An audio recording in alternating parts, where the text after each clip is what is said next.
إن الحمد لله نحمده ونستعينه ونستغفره ونعوذ بالله من شرور أنفسنا ومن سيئات أعمالنا من يهده الله فلا مضل له ومن يضلل فلا هادي له وأشهد أن لا إله إلا الله وأشهد أن محمدا عبده ورسوله يا أيها الذين آمنوا اتقوا الله حق تقاته ولا تموتن إلا وأنتم مسلمون يا أيها الناس اتقوا ربكم الذي خلقكم من نفس واحدة وخلق منها زوجها وبث منهما رجالا كثيرا ونساء واتقوا الله الذي تساءلون به والأرحام إن الله كان عليكم رقيبا يا أيها الذين آمنوا اتقوا الله وقولوا قولا سديدا يصلح لكم أعمالكم ويغفر لكم ذنوبكم ومن يطع الله ورسوله فقد فاز فوزا عظيما أما بعد فإن خير الحديث كتاب الله وخير الهدي هدي محمد صلى الله عليه وسلم وشر الأمور محدثاتها وكل محدثة بدعة وكل بدعة ضلالة وكل ضلالة في النار أعوذ بالله من الشيطان الرجيم بسم الله الرحمن الرحيم وأقيموا الصلاة وآتوا الزكاة وما تقدموا لأنفسكم من خير تجدوه عند الله إن الله بما تعملون بصير رب اشرح لي صدري ويسر لي أمري واحلل عقدة من لساني يفقهوا قولي رب زدني علما اللهم صل على محمد وعلى آل محمد كما صليت على إبراهيم وعلى آل إبراهيم إنك حميد مجيد اللهم بارك على محمد وعلى آل محمد كما باركت على إبراهيم وعلى آل إبراهيم إنك حميد مجيد معزز حاضرین جمعہ، بزرگوں، نوجوانوں، عزیز بچوں اور پردہ نشین خواتین اسلام، ہم اور آپ شعبان کے مہینے سے گزر رہے ہیں اور آج سے تقریباً 19-20 دنوں کے بعد انشاءاللہ رمضان کا مبارک مہینہ شروع ہوگا۔ رمضان کا مہینہ جب آتا ہے تو اس میں جہاں بہت ساری نیکیاں ہم کرتے ہیں، وہیں ایک نیکی زکوٰۃ کی ادائیگی کی صورت میں بھی مسلمان ادا کرتے ہیں۔ یوں تو زکوٰۃ کے لیے رمضان کا مہینہ مقرر نہیں ہے، زکوٰۃ کی کنڈیشنز، اس کے شروط اور اس کے قوانین جب پورے ہو جائیں اسی وقت آپ کو زکوٰۃ ادا کرنا ہوتا ہے۔ لیکن اب چونکہ ایک ترتیب بن چکی ہے لوگوں کی، اس لیے رمضان کے مہینے میں زکوٰۃ ادا کرتے ہیں۔ تو آج اور اگلا جمعہ انشاءاللہ، یعنی یہ 2 جمعے، ہم زکوٰۃ کے حوالے سے آپ کے سامنے کچھ باتیں رکھیں گے تاکہ جب رمضان کا مہینہ آئے تو زکوٰۃ کے تعلق سے آپ بیدار رہیں، آپ کو علم رہے اور آپ کی جانکاری میں رہے کہ کیسے آپ کو زکوٰۃ ادا کرنا ہے، کس طریقے سے کرنا ہے، زکوٰۃ کے مستحق کون لوگ ہیں اور زکوٰۃ کن لوگوں کو ادا کرنا چاہیے۔ لیکن زکوٰۃ کے بارے میں جاننے سے پہلے ہمیں مال کے بارے میں بھی جاننا ہوگا، اس لیے کہ زکوٰۃ جس چیز کی ادا کی جاتی ہے اسے ہم مال کہتے ہیں۔ اب چاہے وہ روپے پیسے کی شکل میں ہو، چاہے وہ سونے چاندی کی شکل میں ہو، چاہے وہ جانوروں کی شکل میں ہو، چاہے وہ کھیتی باڑی کے شکل میں ہو، جو بھی ہم زکوٰۃ ادا کرتے ہیں یا جن چیزوں میں زکوٰۃ نکالی جاتی ہے اسے ہم مال کہتے ہیں۔ اس لیے مال کے بارے میں بھی سب سے پہلے ہم چند باتیں آپ کی خدمت میں رکھیں گے۔ سب سے پہلی بات کہ مال سے محبت کرنا اور مال کی خواہش رکھنا یہ غلط نہیں ہے۔ مال سے محبت کرنا انسان کی فطرت میں داخل کر دیا گیا ہے۔ اللہ نے سورہ آل عمران کے اندر بیان کیا، زُيِّنَ لِلنَّاسِ حُبُّ الشَّهَوَاتِ مِنَ النِّسَاءِ وَالْبَنِينَ وَالْقَنَاطِيرِ الْمُقَنطَرَةِ مِنَ الذَّهَبِ وَالْفِضَّةِ وَالْخَيْلِ الْمُسَوَّمَةِ وَالْأَنْعَامِ وَالْحَرْثِ۔ اللہ نے بہت ساری چیزوں کا نام لیا۔ انسان کے اندر عورتوں کی محبت، اولاد کی محبت، سونے اور چاندی کی محبت، جانوروں کی محبت، کھیتی باڑی کی محبت، مال جائیداد کی محبت انسان کی فطرت میں ڈال دی گئی. ذالک متاع الحیات الدنیا، اور اللہ کہتے ہیں یہ سب دنیاوی زندگی کے ساز و سامان ہیں، یہ انسان کی فطرت میں ان کی محبت کو داخل کر دیا گیا. تو مال کی محبت انسان کی فطرت میں داخل ہے، یہ سب سے پہلی بات. پیارے رسول صلی اللہ علیہ وسلم نے اسی لیے کہا ایک حدیث کے اندر، فرمایا لو کان لابن آدم وادیان من ذہب لابتغى ثالثا، فرمایا اگر انسان کے پاس دو وادی سونے کی ہو، وادی کس کو کہتے ہیں؟ دو پہاڑوں کے درمیان جو خالی جگہ ہوتی ہے نا اس کو وادی کہتے ہیں. آپ کسی بھی دو پہاڑ کے درمیان چلے جائیں جو خالی جگہ ملے گی اس کو وادی کہتے ہیں. کتنا لمبا چوڑا ہوتا ہے وہ، کتنی بڑی جگہ ہوتی ہے وہ. اگر اس جگہ کے برابر دو جگہ ہو اور اس دونوں جگہ کے برابر انسان کو سونا دے دیا جائے، لبتغى ثالثا، تو اتنی محبت ہے فطرت میں اس کے مال سے، فرمایا لبتغى ثالثا، تیسرے کی بھی تلاش کرے گا. تیسرا مل جائے، چوتھا مل جائے، پانچواں. ایک حدیث کے اندر پیارے رسول صلی اللہ علیہ وسلم نے بیان کیا، لا يملأ جوف ابن آدم الا التراب، انسان کا پیٹ مٹی کے سوا اور کوئی چیز نہیں بھر سکتی. یعنی انسان جب مر جاتا ہے تب جا کر کے اس کی خواہش پر بریک لگتا ہے، ورنہ اس سے پہلے وہ مال مال مال دنیا کمانے کے چکر میں لگا رہتا ہے. تو انسان کی فطرت میں مال کی محبت کو داخل کر دیا گیا. دوسری بات، مال کی خواہش رکھنا کہ میرے پاس مال زیادہ ہو جائے، یہ خواہش رکھنا غلط نہیں ہے. مشہور دعا ہے جو ہم سب جانتے، بچہ جانتا ہے، ربنا آتنا فی الدنیا حسنہ وفی الآخرۃ حسنہ وقنا عذاب النار. پیارے رسول صلی اللہ علیہ وسلم کی محبوب دعاؤں میں سے ایک دعا، کیا کہتے تھے؟ اے ہمارے رب تو ہماری دنیا اچھی بنا دے. دنیا اچھی کب بنے گی؟ مال ہوگا تب دنیا اچھی بنے گی. دنیا کو اچھی بنانے کی ایک وجہ جو ہے، ایک سبب جو ہے، ایک ریزن جو ہے وہ یہ کہ انسان کے پاس مال ہو. تو دنیا کی خواہش رکھنا، مال کی خواہش رکھنا یہ غلط نہیں ہے. پیارے رسول صلی اللہ علیہ وسلم کی دعا ہے، قرآن کی دعا ہے، کہتے ہیں کہ اللہ ہماری دنیا اچھی بنا دے اور ہماری آخرت بھی اچھی بنا دے، وقنا عذاب النار، اور ہمیں جہنم کے عذاب سے بچا لینا. تو مال زیادہ ہو جائے، میرے پاس بہت مال ہو، یہ خواہش رکھنا غلط نہیں ہے. آپ زیادہ مال کی خواہش رکھ سکتے ہیں. یہ دوسری بات. تیسری بات، اور وہ یہ کہ آپ کی خواہش رکھیں، مال سے محبت کریں، لیکن ایک بات یاد رکھیں کہ مال و دولت یہ دنیاوی خوبصورتی ہے. دنیاوی خوبصورتی ہے. اللہ نے کہا المال والبنون زینت الحیات الدنیا، سورۃ الکہف جمعہ کو آپ پڑھتے ہیں. اللہ کہتے ہیں مال اور اولاد یہ دونوں دنیاوی زندگی کی خوبصورتی ہے. والباقیات الصالحات خیر عند ربک ثوابا، اور جو باقی رہ جانے والی نیکیاں ہیں وہ آپ کے رب کے پاس بہتر ہیں. باقی رہ جانے والی نیکیاں کیا ہیں؟ آپ اولاد کی صحیح تربیت کر لیں، وہ اولاد آپ کے مر جانے کے بعد دعا کرے. باقی رہ جانے والی نیکیاں کیا ہیں؟ آپ کے پاس مال ہو، اس مال کا صحیح استعمال کریں. باقی رہ جانے والی نیکیاں کیا ہیں؟ آپ نماز پڑھیں، روزے رکھیں، قرآن کی تلاوت کریں، اور دیگر جو نیکیاں وہ سارے کام کریں. لیکن اگر آپ نے مال کو سب کچھ سمجھ لیا، اولاد کو سب کچھ سمجھ لیا، تو یاد رکھیں یہ مال یہ دنیاوی خوبصورتی ہے اور یہ اولاد بھی یہ دنیاوی خوبصورتی ہے. یہ اللہ نے بیان کیا. تیسری بات. چوتھی بات کہ اگر آپ کے پاس مال ہے نا تو اس کا مطلب یہ نہیں ہے کہ آپ بہت بڑے ہیں. بہت سارے لوگ کیا سمجھتے ہیں؟ میرے پاس مال ہے، اللہ مجھ سے بڑی محبت کرتا ہے. قارون کے پاس بھی مال تھا. کسی کے پاس مال کا ہونا اس کے بڑا ہونے کی دلیل نہیں ہے.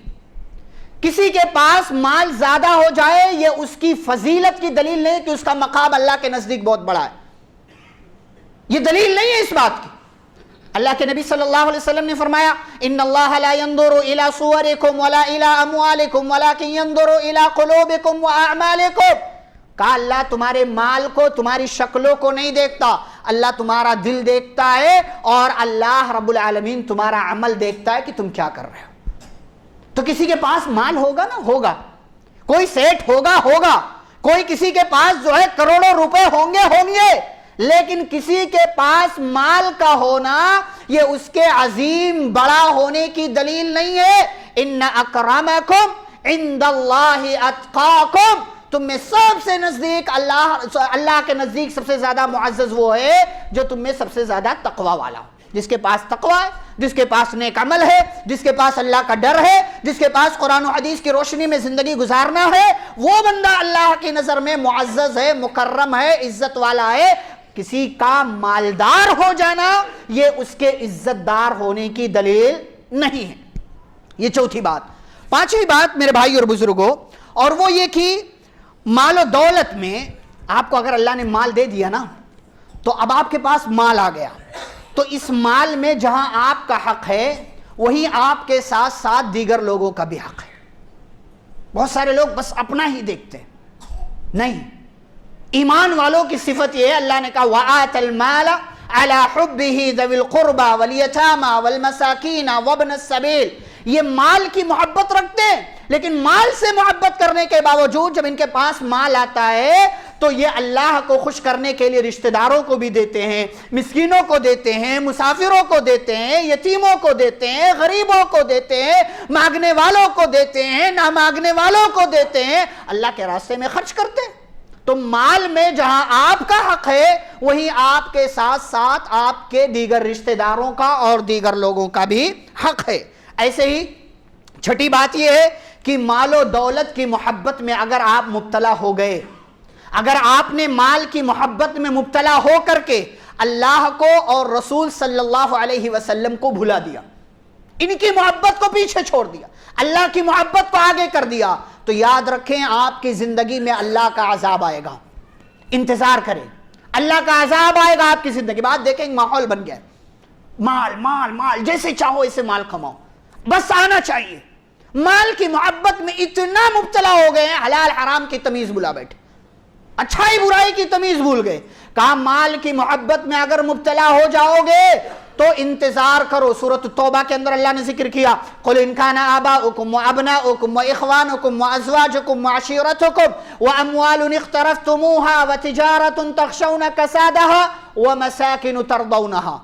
8 چیزوں کا اللہ نے نام لیا، ماں باپ، بیٹا بیٹی، شوہر بیوی، اور اسی طریقے سے بھائی بہن، رشتہ دار، مال، تجارت، بلڈنگیں، ان 8 چیزوں کا اللہ نے نام لیا۔ ان 8 چیزوں میں سے 3 چیزوں کا تعلق مال سے ہے۔ ایک تو آپ کے پاس جو مال ہے، بینک بیلنس ہے، دوسرے جو آپ تجارت کر رہے ہیں، آپ کی دکان ہے، تیسرے یہ جو آپ نے گھر اور بلڈنگیں بنا رکھی ہے۔ ان تینوں چیزوں کو مال قرار دیا۔ کہا اگر ان 8 چیزوں کی محبت آپ کی نگاہ میں، آپ کی زندگی میں احب الیکم من اللہ ورسولہ، اللہ، رسول اور دین کی محبت سے زیادہ ہو گئی ہے، فتربصوا، انتظار کرو، حتی یأتی اللہ بامرہ، اللہ کی طرف سے عذاب کے آنے کا۔ آج مسلمان دنیاوی چیزوں کی محبت میں، مال کی محبت میں اتنا مبتلا ہو گیا، اسے نماز کی فکر نہیں ہے، اسے جمعہ کا وقت ہو گیا، معلوم ہے آنے کی فکر نہیں ہے اس کو، اپنے ٹائم کے حساب سے وہ آئے گا، اپنے ٹائم کے حساب سے وہ مینج کرے گا، ساری چیزوں کو اپنے حساب سے دیکھے گا۔ مال کی محبت میں مبتلا ہو جاؤ گے، اللہ عذاب میں مبتلا کر دے گا، اللہ کے عذاب کے آنے کا انتظار کرو۔ ایسے ہی میرے بھائی اور بزرگوں، 7ویں بات مال کے تعلق سے یہ ہے کہ مال و دولت کے سلسلے میں بخیلی کرنا، کنجوسی کرنا، مال کو جو ہے اپنے پاس جمع کر کے رکھنا، یہ آپ کے لیے خیر نہیں ہے، یہ آپ کے لیے شر ہے، یہ آپ کے لیے برا ہے، یہ آپ کے لیے کسی بھی حساب سے اچھا نہیں ہے۔ بہت سارے لوگ اتنے بخیل ہوتے ہیں کہ وہ دوسروں پر خرچ کرنا تو دور کی بات ہے، وہ اپنی ذات پر، اپنے بچوں پر، اپنے گھر والوں پر، اپنی بیوی پر بھی خرچ نہیں کرتے، کہتے ہیں مال ختم ہو جائے گا۔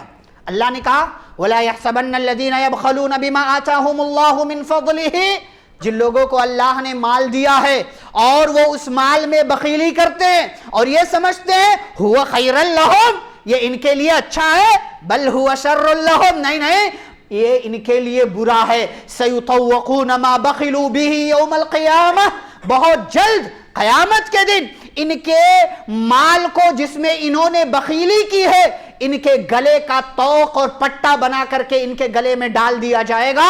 وَلِلَّهِ مِيرَاثُ السَّمَاوَاتِ وَالْأَرْضِ، اللہ ہی کے لیے آسمان و زمین کی میراث ہے۔ جس مال کو تم اللہ کے راستے میں خرچ نہیں کر رہے ہو، اپنی ذات پر خرچ نہیں کر رہے ہو، آپ یاد رکھو کہ اسی مال کو اللہ جب چاہے لے سکتا ہے، کیونکہ مال دینے والی ذات اللہ کی ہے۔ خرچ کرو اپنی ذات پر، اللہ نے مال دیا، اثر دیکھنا چاہتا ہے اس کا۔ فضول خرچی نہ کرو، بخیلی بھی نہ کرو، دوسروں پر بھی خرچ کرو، اپنی ذات پر خرچ کرو۔ اللہ نے مال دیا، اچھا کھاؤ، اچھا پہنو، اور جو ہے اچھے سے زندگی گزارو۔ یہ کیا کہ آپ نے مال رکھا ہوا، یہ مال آپ قبر میں لے کر کے جائیں گے ساتھ میں۔ بخیلی کرنا کسی بھی حساب سے بہتر نہیں ہے۔ اسی لیے آپ دیکھیں جو لوگ بخیل ہوتے ہیں نا، ان کا مال اگر سیدھے راستے سے نہیں جاتا ہے تو ٹیڑھے راستے سے اللہ رب العالمین نکلوا لیتا ہے ان سے، کسی اور راستے سے وہ ان کو مال خرچ کرنا پڑتا ہے۔ تو اپنے مال میں بخیلی نہ کریں، یہ اللہ رب العالمین نے بیان کیا۔ 8ویں بات میرے بھائی اور بزرگوں، مال و دولت کو اگر اللہ نے دیا ہے، جتنا بھی دیا ہے، جیسے بھی دیا ہے، آپ کے مال میں زکوٰۃ فرض ہو رہی ہے نہیں ہو رہی ہے، لیکن اس مال کو اپنے لیے ہر صورت میں فائدہ مند بنائیں۔ مال کو اپنے لیے فائدہ مند بنائیں، کیونکہ یہ دنیا میں رہ جانے والی چیز ہے، اس کو آپ اپنے ساتھ نہیں لے کر کے جا سکتے۔ یہ مال اللہ نے دیا ہے، اللہ لے لے گا جب چاہے، لیکن اگر آپ نے اس مال کو اپنے لیے فائدہ مند نہیں بنایا تو پھر کون اس مال کو آپ کے لیے فائدہ مند بنائے گا؟ پیارے رسول صلی اللہ علیہ وسلم فرماتے ہیں، حدیث ہے، انسان کہتا مالی مالی، میرا مال میرا مال۔ کیا انسان کا مال کیا ہے؟ 3 ٹائپ کا مال اس کا ہے۔ ما اکل فافنا، کھا لیا، کھا کر ختم کر دیا، یہ آپ کا ہے، یہی آپ کا ہے، اچھا کھاؤ۔ ما لبس فابلا، دوسرے نمبر پر فرمایا جو پہن لیا، پہن کر پرانا کر دیا، پھاڑ دیا اس کو، یہ اس کا ہے۔ او اعطا فقتنا، نمبر 3 فرمایا جو اللہ کے راستے میں دے دیا اور اسے اسٹور کر لیا۔ یہ 3 ٹائپ کا مال انسان کا اپنا ہے۔ وما سوا ذالک، ان تینوں کے علاوہ جو مال ہے، فہو ذاہب، تو وہ اس انسان سے دور چلا جانے والا ہے۔ وَتَارِكُهُ لِلنَّاسِ، اور وہ انسان جس نے مال کمایا تھا وہ اس مال کو دوسروں کے لیے چھوڑ کر کے چلا جائے گا، چھوڑ کر چلا جائے گا۔ اسی لیے پیارے رسول صلی اللہ علیہ وسلم نے فرمایا انسان جب مر جاتا ہے اس کے پیچھے 3 چیزیں جاتی ہیں، اہلہ ومالہ وعملہ۔ نمبر 1 اس کی فیملی، نمبر 2 اس کا مال، اور نمبر 3 اس کا عمل۔ فَيَرْجِعُ اثْنَانِ وَيَبْقَ وَاحِدٌ، 2 چیزیں واپس چلی آتی ہیں، ایک چیز اس کے ساتھ رہ جاتی ہے۔ یرجع اہلہ ومالہ، اس کی فیملی، اس کا مال یہ واپس چلا آتا ہے۔ وَيَبْقَى عَمَلُهُ، اور اس کا اپنا عمل اس کے ساتھ قبر میں باقی رہ جاتا ہے۔ کتنا بے وقوف ہے وہ انسان جو پوری زندگی مال کما رہا ہے لیکن اللہ کے راستے میں نہیں لگا رہا، اس مال کو اپنے لیے فائدہ مند نہیں بنا رہا، نہ مسجد میں دے رہا ہے، نہ مدرسوں میں دے رہا، بلکہ زکوٰۃ فرض ہو رہی ہے تو زکوٰۃ بھی ادا نہیں کر رہا بلکہ خود کھا جا رہا ہے۔ اس انسان سے زیادہ برا کون ہے؟ اس انسان سے زیادہ عجیب و غریب کون ہے کہ جو اپنے کمائے ہوئے مال کو اپنے ہی لیے اپنی زندگی میں فائدہ مند نہ بنا لے؟ اس انسان سے زیادہ بے وقوف کوئی نہیں ہے۔ کھا لو، جو کھا لوگے وہی آپ کا، جو پہن لوگے وہی آپ کا، اور جو اللہ کے راستے میں دے دو گے وہی آپ کا ہے۔ 1 روپیہ دو، اللہ کے لیے دو، 1000 دو، اللہ کے لیے دو، 1,00,000 دو، اللہ کے لیے دو، یہی باقی رہ جانے والی نیکیاں۔ والباقیات الصالحات، جو مال آپ کے پاس ہے اس مال کو اپنے لیے آپ فائدے مند بنائیں۔ یہ 8ویں بات۔ 9ویں بات، مال و دولت کمائیں اور ضرور کمائیں۔ مال و دولت آپ کے پاس زیادہ ہو، خواہش رکھیں، ضرور رکھیں۔ مال و دولت آپ کے پاس زیادہ ہو، اللہ سے دعائیں بھی کریں، کوششیں کریں، بھاگ دوڑ کریں، زیادہ سے زیادہ مال کمائیں۔ آپ جتنے امیر ہوں گے اسلام کو اتنی مضبوطی ملے گی، آپ جتنے مالدار ہوں گے ہماری مسجدیں اتنی مضبوط ہوں گی، آپ جتنے مالدار ہوں گے ہمارے مدرسے اسلامی قلعے اتنے ہی زیادہ مضبوط ہوں گے، آپ جتنے مالدار ہوں گے دوسروں کو اتنا ہی زیادہ ہم سے ڈر اور خوف آئے گا۔ اس لیے مالدار بنو، مال کماؤ، ضرور کماؤ، لیکن 9ویں بات یاد رکھو میرے بھائی اور بزرگوں، آپ کے پاس مال جو آ رہا ہے اس مال کے بارے میں محتاط رہو کہ یہ مال حرام راستے سے نہیں آنا چاہیے بلکہ حلال راستے سے آنا چاہیے۔ حلال راستے سے کماؤ، جو کماؤ، جتنا کماؤ، جیسے کماؤ، لیکن حلال طریقے سے کماؤ۔ یہ مال کے بارے میں یہ بات یاد رکھو۔ اللہ رب العالمین نے رسولوں کو بھی، ایمان والوں کو اور عام لوگوں کو، تمام طرح کے لوگوں کو مخاطب کر کے فرمایا یا ایھا الرسل کلوا من الطیبات، اے رسولو پاکیزہ اور حلال مال کھاؤ۔ یا ایھا الذین آمنوا کلوا من طیبات، اے ایمان والو پاکیزہ اور حلال مال کھاؤ۔ یا ایھا الناس کلوا مما فی الارض حلالا طیبا، اے لوگو پاکیزہ اور حلال مال کھاؤ۔ ہر طرح کے لوگوں کو اللہ نے نام لے کر، انسانوں کو، ایمان والوں کو، رسولوں اور پیغمبروں کو حلال کی اتنی اہمیت ہے کہ اللہ نے الگ الگ نام لے کر کے، منشن کر کے فرمایا پاکیزہ اور حلال مال کھاؤ اور حرام مال سے اپنے آپ کو بچاتے رہو، اس لیے کہ حرام کماؤ گے عبادتیں قبول نہیں ہوں گی، حرام کھاؤ گے دعائیں قبول نہیں ہوں گی، حرام کھاؤ گے حج اور عمرے قبول نہیں ہوں گے، حرام کھاؤ گے روزے قبول نہیں ہوں گے، حرام کھاؤ گے تمہارے رمضان کی عبادتیں قبول نہیں ہوں گی۔ حلال کھاؤ گے اللہ جسم میں برکت دے گا، اللہ گھروں میں برکت دے گا، اللہ اولاد میں برکت دے گا، اللہ عبادتیں قبول کرے گا، اللہ نیکیوں کی مزید توفیق دے گا۔ اس لیے یاد رکھو، جو مال کماؤ، جتنا کماؤ، حلال طریقے سے کماؤ، اور حلال راستے سے تمہارے پاس مال آنا چاہیے، حرام طریقے سے مال نہ کماؤ۔ پیارے رسول صلی اللہ علیہ وسلم نے فرمایا ایک زمانہ ایسا آنے والا ہے، انسان اس بات کی پرواہ نہیں کرے گا اس کے پاس جو مال آ رہا ہے وہ حلال طریقے سے آ رہا ہے یا حرام طریقے سے آ رہا ہے۔ آپ مسلمان ہیں، اللہ کا نام لیتے ہیں، رسول کا نام لیتے ہیں، دین کے ماننے والے ہیں، یہ آپ کی بنیادی ذمہ داری ہے کہ آپ کے پاس جو مال آئے وہ حلال طریقے سے آنا چاہیے۔ مال کے حوالے سے 10ویں اور آخری بات یہ ہے کہ میرے بھائی اور بزرگوں، آپ کے پاس جو مال آ گیا، جو مال آپ نے کما لیا، بہت اچھی بات ہے، لیکن مال کے تعلق سے یہ بات بھی یاد رکھیں کہ آپ کے پاس جتنا مال ہو،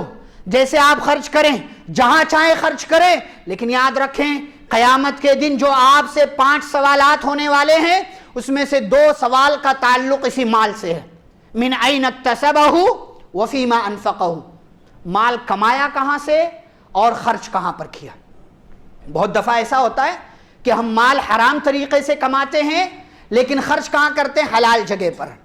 بہت دفعہ ایسا ہوتا ہے کہ حلال طریقے سے کمایا ہے لیکن حرام جگہ پر خرچ کرتے ہیں۔ یہ دونوں چیزیں حلال ہونی چاہیے، کمائی بھی حلال ہو، جہاں خرچ کر رہے ہیں وہ جگہ بھی حلال ہو۔ دونوں میں سے کوئی ایک بھی حرام ہوا تو یاد رکھیں آپ کا وہ عمل اللہ کے ہاں قبول نہیں ہوگا، بلکہ الٹا آپ کو اللہ کے ہاں جواب دینا پڑے گا۔ تو یاد رکھیں جو مال بھی کمائے حلال طریقے سے کمائے، جہاں خرچ کرے حلال جگہ پر خرچ کریں۔ ایسا نہ ہو کہ آپ کمائیں تو حلال طریقے سے لیکن آپ کہیں فلم دیکھنے میں لگا رہے ہیں، کہیں جوا کھیلنے میں لگا رہے ہیں، کہیں سگریٹ پینے میں لگا رہے ہیں، کہیں تمباکو کھانے میں لگا رہے ہیں، کہیں اور کسی اور غلط کام میں جو ہے، اور دیگر جو ہے سود کے کاروبار میں ملوث ہیں، اور آپ جو ہے اور نئے نئے طریقے جو ایجاد ہو رہے ہیں سود کے، اور جانے جو ہے پتہ نہیں کون کون سی شکلیں بنی ہوئی ہیں حرام کاری کی، آپ اپنا مال وہاں لگائیں گے تو آپ سے زیادہ بے وقوف انسان کوئی اور نہیں ہے۔ یہ آپ نے مال کے بارے میں چند باتیں سن لیا۔ اب آئیے زکوٰۃ کی طرف چلتے ہیں۔ مال کی زکوٰۃ آپ کو نکالنا ہے، تو اب زکوٰۃ کے بارے میں چند باتیں ہم آپ کی خدمت میں پیش کریں گے، اور آج جو باتیں ہم رکھیں گے 4 باتیں آپ کو زکوٰۃ کے حوالے سے آج انشاءاللہ ہم بتائیں گے۔ سب سے پہلی بات، زکوٰۃ کہتے کس کو ہے؟ زکوٰۃ کہتے کس کو ہے؟ زکوٰۃ دیکھیں، زکوٰۃ یہ عربی زبان کا لفظ ہے، جسے توحید عربی زبان کا لفظ ہے، صیام یا صوم عربی زبان کا لفظ ہے، اور اسی طریقے سے حج عربی زبان کا لفظ ہے، اسے زکوٰۃ عربی زبان کا لفظ ہے۔ اس کا مطلب کیا ہے؟ اس کے 2 معنی بنیادی طور سے بیان کیے گئے۔ نمبر 1 پاکی، صفائی، ستھرائی، اور نمبر 2 زیادتی، اضافہ اور برکت۔ یہ 2 معنی ہے اس کا زکوٰۃ کا۔ ایک معنی کیا ہے؟ پاکی، صفائی، ستھرائی، اور ایک معنی ہے برکت، اضافہ، بڑھ جانا۔ یہ دونوں معنی زکوٰۃ میں شامل ہیں۔ ایک بندہ جب زکوٰۃ دیتا ہے تو وہ گناہوں سے پاک ہو جاتا ہے، وہ اس کا مال پاک ہو جاتا ہے۔ ایک بندہ جب زکوٰۃ دیتا ہے تو اس کے مال میں برکت آتی ہے۔ تو یہ دونوں معنی شامل ہے کہ بندہ جب زکوٰۃ دے تو اس کا بقیہ مال پاک ہو جاتا ہے اور اس کے بقیہ مال میں اللہ کی طرف سے برکت آ جاتی ہے۔ تو یہ زکوٰۃ کا دو معنی ہے۔ زکوٰۃ شریعت میں کس کو کہتے ہیں؟ یہ تو ہم نے ڈکشنری کے حساب سے معنی دیکھا، لیکن زکوٰۃ ایکچوئل میں کہتے کس کو ہیں؟ تو دیکھیں زکوٰۃ کہتے ہیں کہ ایسا حق یجب فی مال مخصوص، کہ جو خاص مال میں واجب ہو جاتا ہے۔ اب یہ خاص مال کیا ہے اس کی تشریح ہم بعد میں کریں گے۔ جو خاص مال میں واجب ہو جاتا ہے، لطائفۃ مخصوصہ، ایک خاص جماعت کے لیے۔ خاص جماعت کون ہے؟ جن کا اللہ نے نام لیا کہ زکوٰۃ کس کو دی جائے گی۔ اور نمبر 3 اس میں کیا ہے؟ فی وقت مخصوص، خاص وقت میں۔ گویا کہ زکوٰۃ کب واجب ہوتی ہے؟ جب وہ مال ایک خاص مقدار، ایک خاص لیول تک پہنچ جائے۔ کس کو دی جائے گی؟ کچھ خاص لوگوں کو دیا جائے گا۔ کب دیا جائے گا؟ ایک خاص ٹائم اور ایک فکس ٹائم پورا ہو جانے کے بعد اسے زکوٰۃ کہا جاتا ہے۔ یہ زکوٰۃ کی تعریف ہے۔ آگے بڑھیں گے۔ زکوٰۃ کی اہمیت کا، امپورٹنس آف زکوٰۃ، زکوٰۃ کی امپورٹنس، اس کی اہمیت کیا ہے؟ تو زکوٰۃ کی اہمیت جاننے کے لیے صرف ایک بات کافی ہے، اور وہ بات یہ ہے کہ زکوٰۃ اسلام کا ایک رکن ہے۔ اسلام کے 5 ارکان ہیں: توحید، نماز، زکوٰۃ، روزہ اور حج۔ ان 5 ارکان میں سے زکوٰۃ کا نمبر 3 ہے۔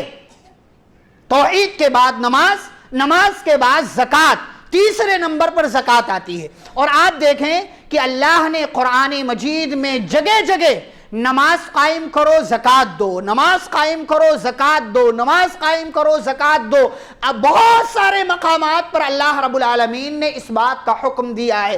زکوٰۃ اسلام کے ارکان میں سے، اسلام کے پلرز میں سے، اسلام کے ستونوں میں سے ایک ستون، ایک کھمبا، ایک پلر ہے، ایک رکن ہے۔ اس کا ماننا ہر انسان پر، ہر مسلمان پر ضروری ہے۔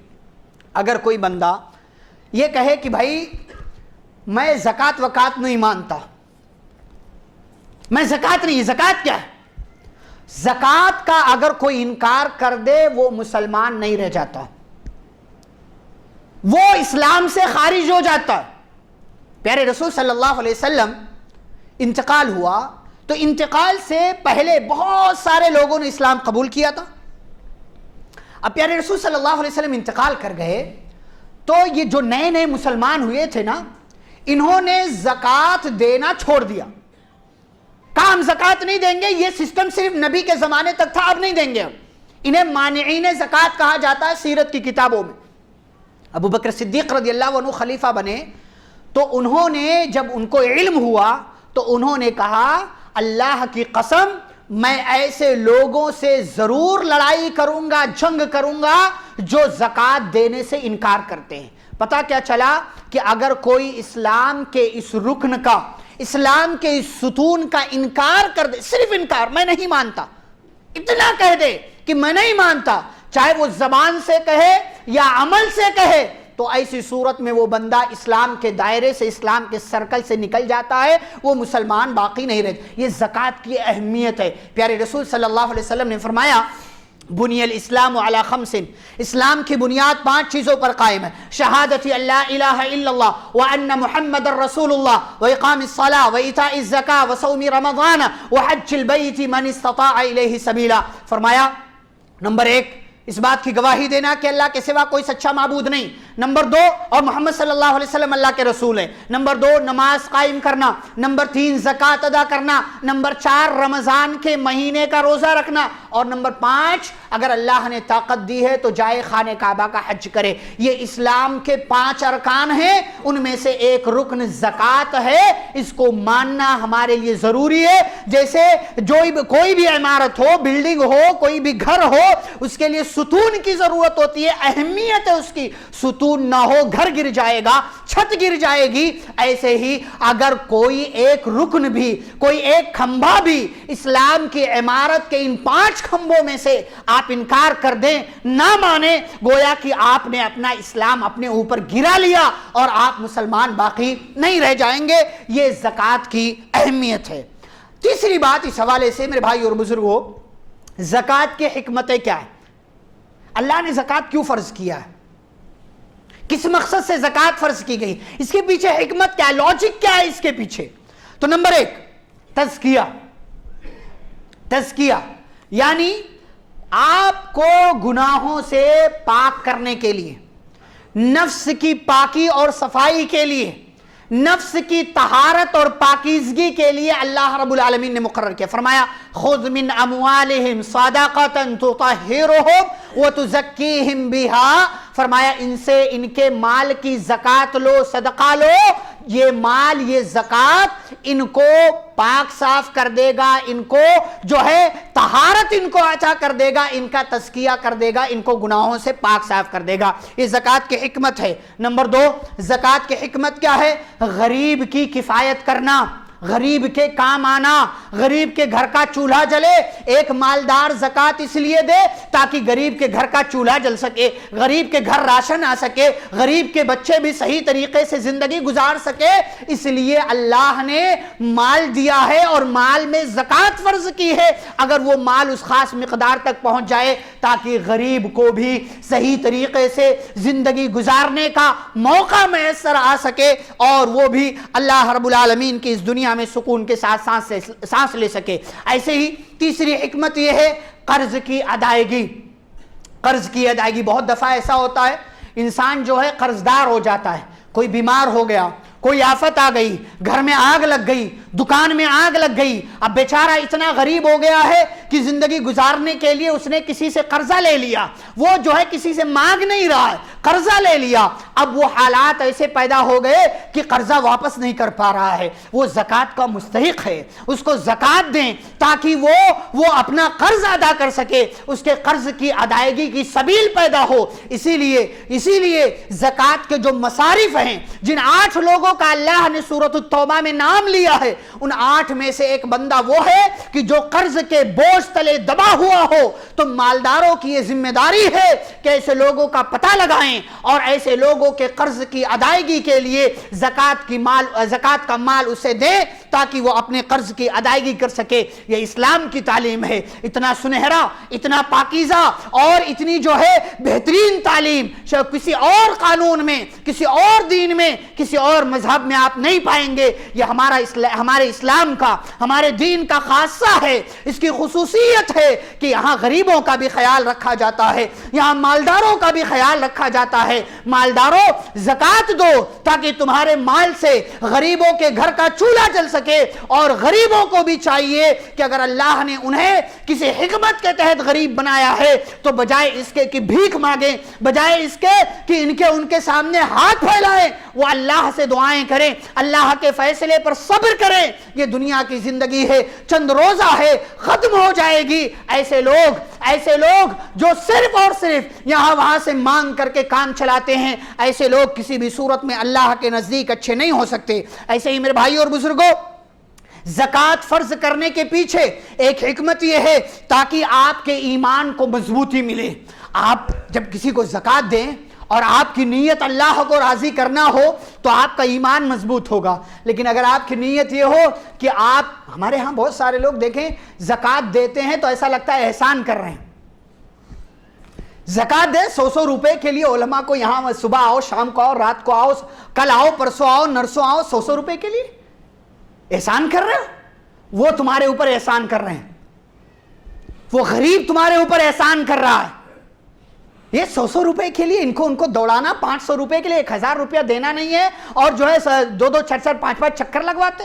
اور روزے کی حالت میں بیچارہ بھوکا پیاسا اور دھوپ کی شدت برداشت کر کے آپ کے پاس آیا، آپ کہیں کل آیا، آج میرا ٹائم ہو گیا، آفس بند ہو گئی ہے، سیٹ صاحب نہیں ہے، فلانے صاحب نہیں ہے، یہ نہیں ہے، وہ نہیں ہے، فون نہیں اٹھاؤ. یہ کون سی حرکت ہے؟ یہ کون سی حرکت؟ یہ نادانی ہے آپ کی، یہ آپ کی جہالت ہے اور یہ آپ کی جو ہے بے وقوفی ہے. یہ کہ اگر اللہ نے آپ کو مال دیا نا تو شکر ادا کریں، اللہ کا شکر ادا کریں اور اپنے مال کی زکوٰۃ اگر صحیح نیت ہو تو یہ زکوٰۃ نکالنا، کسی کے حوالے کر دینا، یہ آپ کے ایمان کو مضبوط کرے گا کہ اللہ کا شکر، اللہ تو نے مجھے مالدار بنایا، میں کسی کے کام آ رہا ہوں، میں کسی کے کام آ رہا ہوں، میں کسی کو دے رہا ہوں، اللہ تیرا شکر ہے، اس سے آپ کے ایمان میں اضافہ ہوگا، اور ایمان میں جب اضافہ ہوگا تو آپ کے مال میں برکت آئے گی، اور آپ اور صحیح طریقے سے جو ہے اللہ کے راستے میں خرچ کریں گے۔ نیتوں پر بات نہیں کی جاتی، لیکن اسلام کی جو ایک تعلیم ہے، آپ جانتے ہیں دیکھیں کتنے واقعات ہیں کہ بہت سارے لوگوں نے دنیا میں تجارت شروع کیا تو مقرر کر لیا ایک کسٹمر پر اتنا روپیہ جو ہے ہم اللہ کے راستے میں خرچ کریں گے، نتیجہ یہ ہے کہ آج تک ان کے کاروبار میں اللہ برکت دے رہا ان کے کاروبار میں۔ آپ جانتے ہیں بہت ساری مثالیں اس طریقے سے، لیکن اگر آپ کا مقصد ریا، نمود اور شہرت ہو کہ آپ جو ہے کسی کو 2000 4000 روپے کا راشن دے اور باقاعدہ فوٹو کے ساتھ اس کو جو ہے یہاں وہاں شیئر کرے، تو آپ سے زیادہ جو ہے نادان کون انسان ہے؟ آپ سے زیادہ جو ہے نکما انسان کون ہے کہ آپ جو ہے کسی کی عزت کے ساتھ کھلواڑ بھی کر رہے ہو، اپنا پیسہ بھی برباد کر رہے ہو، اور اللہ کے نزدیک خود کو مجرم بنا رہے ہو۔ صحیح نیت ہے تو یہ زکوٰۃ ادا کرنا آپ کے ایمان کو مضبوط کرتا ہے۔ ایسے ہی زکوٰۃ کے پیچھے ایک حکمت یہ ہے کہ مسافر کی مدد ہو جاتی ہے۔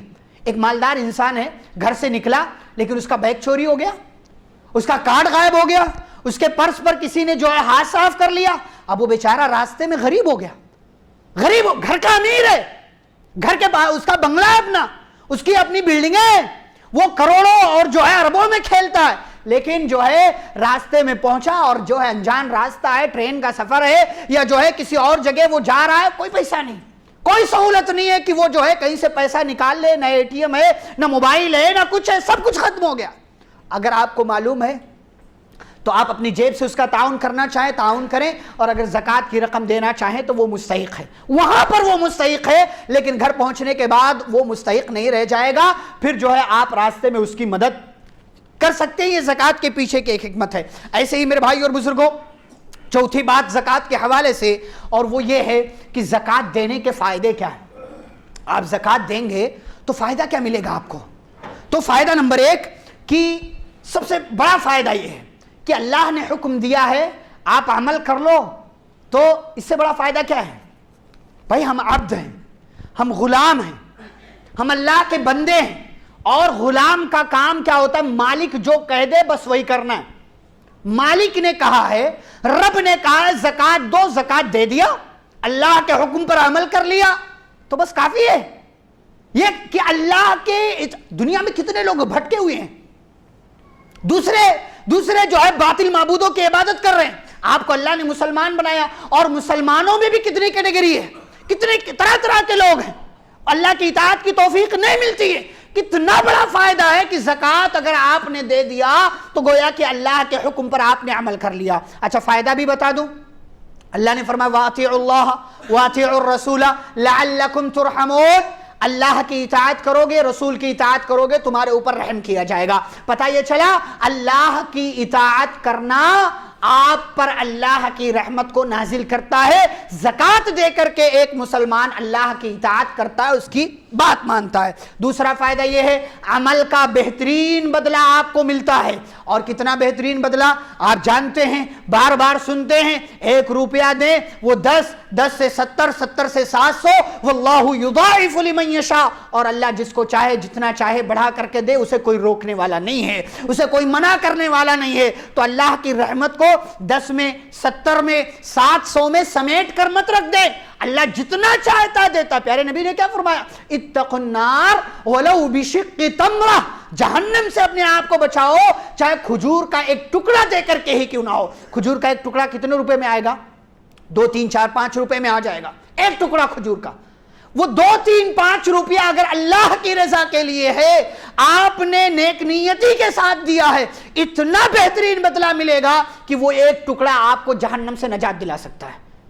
اگر آپ نے زکوٰۃ دیا، آپ نے اپنے مال کی زکوٰۃ نکال دیا، تو گویا کہ ایک بہترین کام آپ نے کیا، اسلام کے رکن پر آپ نے عمل کیا، اور اس کا کتنا بہترین بدلہ اللہ دے گا آپ تصور بھی نہیں کر سکتے۔ ایسے ہی ایک تیسرا فائدہ یہ ہے کہ اللہ رب العالمین گناہوں سے آپ کو پاک صاف کر دیتا ہے۔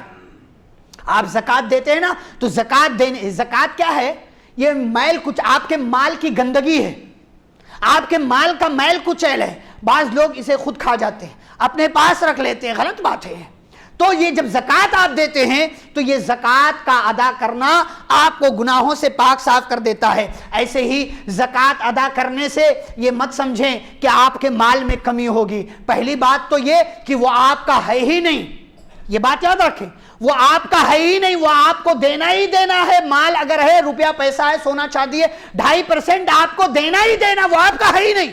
یہ بات بھول جائے، بہت سالوں ہے میرا ہے، او بھائی تمہارا نہیں ہے، وہ تمہارا ہے ہی نہیں، یہ مت سمجھو کہ میرا ہے، وہ آپ دے دیں گے جو آپ کا ہے ہی نہیں، تو اس کی وجہ سے آپ کے مال میں کیا ہوگا؟ اضافہ ہوگا، آپ کے مال میں برکت ہوگی۔ پیارے نبی صلی اللہ علیہ وسلم نے فرمایا ما نقصت صدقۃ من مال، صدقہ کرنے سے مال کم نہیں ہوتا، زکوٰۃ دینے سے آپ کے مال میں کمی نہیں آئے گی۔ ایسے ہی پانچواں فائدہ یہ ہے کہ جو بندے زکوٰۃ دیتے ہیں، صدقہ جو کرتے ہیں، چپکے سے صدقہ کرتے ہیں، اللہ کے عرش کے سائے میں وہ جگہ پائیں گے۔ آپ تصور کریں کہ نفلی صدقہ کرنے کا اتنا بڑا ثواب ہے، تو ایک بندہ جب زکوٰۃ ادا کرے، رکن پر عمل کرے، تو اللہ رب العالمین اس کو کتنا اونچا مقام دیں گے۔ ایسے ہی آخری بات یہ ہے کہ زکوٰۃ ادا کرنے سے اللہ رب العالمین کی رحمت ملتی ہے، اور اللہ کی رحمت کی ضرورت سب کو ہے، سب کو ہے۔ پیارے رسول صلی اللہ علیہ وسلم نے ایک حدیث کے اندر بیان کیا، فرمایا کہ جب بھی اللہ سے مانگو تو اللہ سے اس کی رحمت کا سوال کیا کرو۔ کیوں؟ اس لیے کہ کوئی بھی بندہ اپنے عمل کی بنیاد پر جنت میں نہیں جا سکتا۔ صحابہ نے پوچھا آپ بھی؟ کہا ہاں میں بھی۔ اگر مجھے اللہ کی رحمت نہ ملے تو میں بھی اپنے عمل کی بنیاد پر جنت میں نہیں جا سکتا۔ یہ کس کا حال ہے؟ پیارے رسول صلی اللہ علیہ وسلم کا۔ ہمارا اور آپ کا کیا حال ہے کہ ہم اور آپ تو گنہگار ہیں، وہ سب سے اعلیٰ، سب سے اونچے مقام پر فائز ہیں۔ وہ ان کا یہ حال ہے کہ ان کو اگر اللہ کی رحمت نہ ملے تو وہ اپنے عمل کی بنیاد پر جنت میں نہیں جا سکتے، تو ہمیں تو اور زیادہ اللہ کی رحمت کی ضرورت ہے۔ زکوٰۃ دیں گے، اللہ کی رحمت ملے گی۔ اللہ نے کہا وَرَحْمَتِي وَسِعَتْ كُلَّ شَيْءٍ، میری رحمت نے ہر چیز کو گھیر رکھا ہے۔ فَسَأَكْتُبُهَا لِلَّذِينَ يَتَّقُونَ وَيُؤْتُونَ الزَّكَاةَ، اور میں یہ رحمت ان لوگوں کے لیے میں لکھ دوں گا جو لوگ تقوی اختیار کرتے ہیں اور اپنے مال میں زکوٰۃ نکالتے ہیں۔ زکوٰۃ دو گے، اللہ کی رحمت ملے گی، اور اللہ کی رحمت مل گئی تو نجات آپ کا ذریعہ اور جو آپ کا نتیجہ اور آپ کا رزلٹ بن جائے گی۔ یہ زکوٰۃ کے حوالے سے چند ایک باتیں میں نے آپ کی خدمت میں رکھی۔ اگلے جمعہ کو انشاءاللہ زکوٰۃ نہ دینے کے نقصانات کیا ہیں، زکوٰۃ کب فرض ہوتی ہے، زکوٰۃ کن مالوں میں دی جائے گی، کب دی جائے گی، کس طریقے سے دی جائے گی، انشاءاللہ اگلے جمعہ کو تفصیل کے ساتھ ہم ان بقیہ باتوں پر زکوٰۃ کے حوالے سے یہ ساری باتیں رکھیں گے۔ اور جو آج کے موجودہ زمانے میں بعض لوگ بہت سارے جو مشہور سوالات ہیں ان پر بھی انشاءاللہ بات ہوگی، اور کچھ تنبیہات، کچھ پوائنٹس اور کچھ یاد رکھنے کی باتیں بھی انشاءاللہ اگلے جمعہ میں زکوٰۃ کے حوالے سے ہم آپ کے سامنے رکھیں گے۔ اللہ رب العالمین سے دعا ہے اللہ ہم سبھی کو حلال طریقے سے مال کمانے اور حلال جگہ پر خرچ کرنے کی توفیق عطا فرمائے۔ مولا کریم ہمیں اپنے پاس موجود مال کا صحیح استعمال کرنے کی توفیق عطا فرما۔ مولا کریم ہم سبھی کو صدقات اور خیرات کے ذریعے اب اسی زندگی کے اندر اپنی آخرت کو سنوارنے کی توفیق عطا فرما۔ اللہ جن لوگوں کے مال میں زکوٰۃ فرض ہو رہی ہے انہیں صحیح طریقے سے زکوٰۃ نکالنے کی توفیق عطا فرما۔ اللہ جو ہمارے درمیان مالدار ہیں انہیں مال کا صحیح استعمال کرنے کی توفیق عطا فرما، جو غریب ہیں اے اللہ انہیں تیرے فیصلے پر صبر کرنے کی توفیق عطا فرما۔ مولا کریم ہم سبھی کو قرآن و حدیث کے مطابق زندگی گزارنے کی توفیق عطا فرمائے، اور رسول اکرم صلی اللہ علیہ وسلم کی اتباع کرنے کی توفیق دے، صحابہ کرام کا منہج اپنانے کی توفیق عطا فرمائے۔ اللہ جب تک دنیا میں زندہ رکھے، اسلام اور ایمان پر زندہ رکھے، خاتمہ تو خاتمہ بالخیر ہو۔ وصلی اللہ تعالی علی نبینا محمد وعلی آلہ وصحبہ اجمعین برحمتک یا ارحم الراحمین۔